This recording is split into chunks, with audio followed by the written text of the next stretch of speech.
What is good, y'all? Another day, another dollar. So today, basically, I'm gonna break down to y'all my trading strategy. I've gotten a couple requests, people asking me, like, yo, what's your trading strategy? How do you trade? How you find your trades? How do you source them? Where does it come from? And what strategies you use? So I'm gonna break all that down over here in this video. Um, Also, at the end of the video, I'll be sending y'all this file if you guys want it. Basically a breakdown of my strategy in 5 simple steps. So stay tuned for the end, and I'll send you guys a link for the Discord. Alright, so pretty much my number one thing that I look for when I start off, right, this is pretty much, I'm gonna give you a breakdown of my general strategy that can be applied to all time frames in all kinds of trades. So primarily, I start with the bigger time frames and take bigger time frame trades because there's a lot more range, and that's why you could see me get those like 40, 50, 60%, maybe even 120% if you hold long enough return trades versus going in and scalping on the 5-minute chart and getting like 10, 15%. So just keep this in mind that this strategy can be used on all time frames. All right, and all basically starting off, yeah, all time frames. All right, so y'all stay tuned and let's get into it. All right, step 1. Start off with bigger time frames and look for uptrends, downtrends, rejections. Primarily look for the overall trend after we have picked a stock. So let's just say we pick the S&P 500. All right, so let's see what's going on over here. So over here we can open it bigger. We can even go to the monthly if you want. Over here we have an overall uptrend, and we have looks like a pullback, but more so of a downtrend on the smaller time frame. So uptrend, pullback, and let's just go to, oh, the monthly looks really good. Look at this. You got 2 rejection candles. All right, so we keep that in mind that we have pretty much a little downtrend going on, right? Go down to the weekly. That looks more of like a downtrend because it broke the previous higher lows, which is over here. So let's just break it down. So now let's go back to the guide.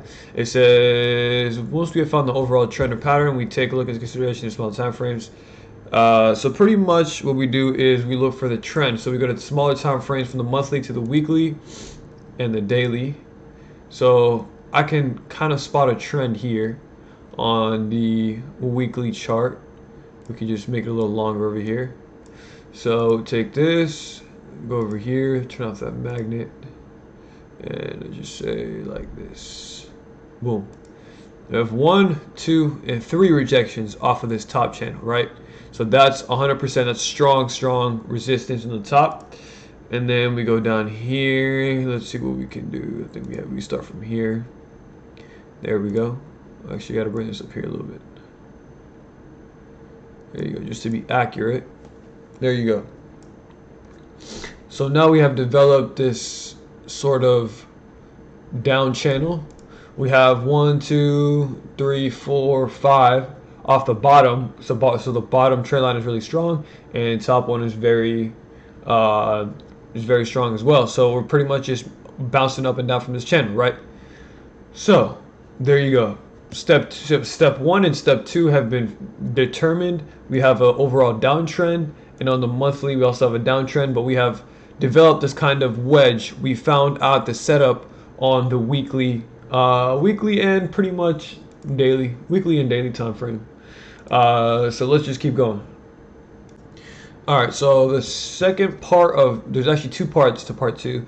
Breaking it down from the weekly, look for pullbacks, major resistance, EMA test, structure breaks. So basically, use your fundamental knowledge of fundamental analysis and look for overall trends and setups. So let's just say we're on the weekly here, so it looks normal. We're going down to the daily, right? Let's just see. Oh, I see something on the daily. So take trend line over here. I'm going to change this one to blue, but we start from here. Bam. Look at that. So within the channel, we have, change the color. We have pretty much a mini uptrend within the channel, which has been broken, which is a confirmation. So look, as soon as we break out of this little trend, pretty much once we break out, that's a confirmation that we could take some sales. That's why I was so confident when I was saying basically that 388, 390 break is going to be big, because once we break from here, we come down all the way down to 370. It's a $10 to $15 move, and then we can come back to 360s. That's lows, and below that we'll just fall to who knows what, to like 340s, 320s, right? But all we need to worry about is we have broken out. So even here in itself is a good trade. It's a good spot to take a trade because we have broken out. We've broken out this kind of uptrend, right? And even on the weekly, you kind of see when it's marked up, you can see that, look, we bounced 1, 2, 3, 4, 5, and this last weekly, this current weekly candle just closed below the trend line. So that's like almost 100% confirmation, right? So next thing we gotta watch is we go down to the hourly and the 30-minute to look for an entry, right? Yeah, step 3. 1 hour and 30 minutes to the entry once the setup has been defined on the daily. So the daily, the setup on the daily is pretty much the break of an uptrend. Very simple, fundamental analysis, right? So let's just see, 1 hour. So look for bounce, rejection, breakout. So on the hourly, let's just see. Let's see what's going on the hourly and the 30-minute. So just we're acting like the market is open right now, by the way.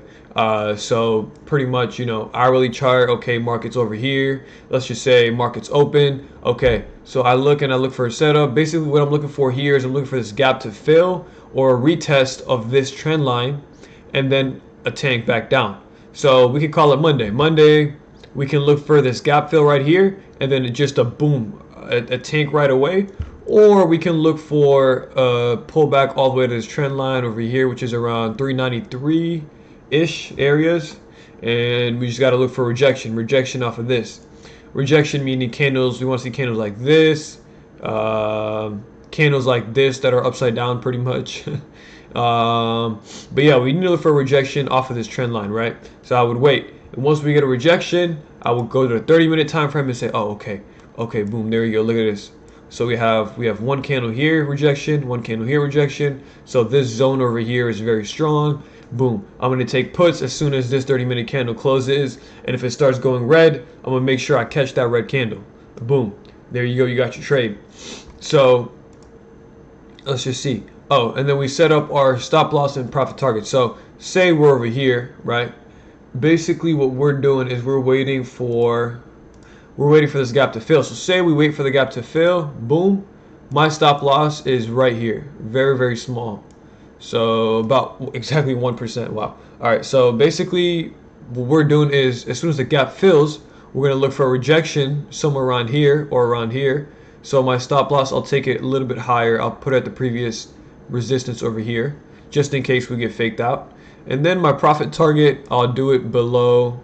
I can either play it to here, which is support, or I can go ahead and play it to, let's just see, go back to the daily, or we can make this a bigger play and we can play it down. Let's just see, we can play it down all the way, let's just see, to this next gap fill, right? That can be profit target 1, profit target 2 is going to be all the way down here, right? But what we want to catch is the 20% off the rejection. That's the volatile move that we want to catch, right? That's pretty much what we're looking for. Is your stop loss and your profit targets are only to maximize your gains and limit your losses, pretty much. So after I've entered the trade, I look for 20% gains, and leave the rest for runners to our marked up profit targets, and then rinse and repeat. So let's just say that was like one trade over here. We get in over here, boom. Let's just say it comes down here, 20%. I'll take my 20%, leave 5 to 10 contracts to run all the way down here, and then boom, done. And then based off of that one single setup, what you can do is let's just say once it bounced here, it'll pull back maybe to like up here, and then you can find another entry over here and play it all the way back down for the break. So it's pretty much just building a strategy, building the setup, building the foundation for the setup. Once you find the setup, you can pretty much just top on a whole bunch of other trades on top of that one single trade. So like coming from the daily, y'all saw how I broke it down all the way to the 30, and then even if we can get deeper, we can even go to the 5-minute chart, and you know, we can play based off of here, you know, and take little scalps off here. So like, say for example, we fill the gap all the way up here. I could take a little scalp saying, oh, okay, as soon as it fills the gap, I'm gonna go down here, take a nice 5 to 10% return, close it, and then, you know, boom, done. But reason why I stick with the bigger time frames is because there's a lot more range. Y'all see from 388 all the way down to 370. Like that's a pretty big return when you're dealing with options, right? So it's always more important for me to look at basically what I want to do. My overall goal is to maximize my profits and lower and pretty much increase my probability of having winning trades. And the way to do that is to take less trades but more green trades. So I'll take maybe, let's just say in one day I'll take, let's just say three of these big range trades with big range. And maybe like I'd say I'd take one loss and maybe 4 wins. There you go. I have 5 trades right there. 1 loss, 4 wins. Boom, done. You know, I'm done for the day. Versus taking 10 trades, losing 5 and winning 5. You see what I'm saying? It's all about the ratio. You want to have a good ratio, a good ratio pretty much. And then pretty much this strategy can be used on smaller time frames as well, meaning say you don't want to do a little scalp or something. So what you can do is let's just see. So you can go open up to the hourly time frame and say, all right, look, I see my setup here. I have the gap fill, or we can even go back here if you want. We can just let's just say right here, perfect. So over here, we can just say that we're gonna wait for the gap to fill, and that's over here. So we wait for the gap to fill almost, but we see this bullish engulfing candle. Basically, the big red candle eats the green candle. We take a trade over here, small scalp, all the way down to here. So boom, very simple range breakout trade. So this over here is a range. Once it breaks out, boom, boom, boom, boom, boom, boom. You make it 20% and you take profit and you're out. Very simple. And you can kind of mark up your stop loss, take profit based off of previous support and resistance zones, right? But this trade over here, the zone breakout would have been a very simple scalp. And I'm looking at the hourly time frame right now. But we go down over here, we go down to the 5-minute time frame. Oh shit, where did we go? We got into the 5-minute. Oh shit, where did we go? We got lost. We got lost, baby. All right, there we go. It's a 5-minute. All right. So, look at that. Look at that kind of movement is crazy. Pretty much, we have the gap didn't even fill. That's crazy.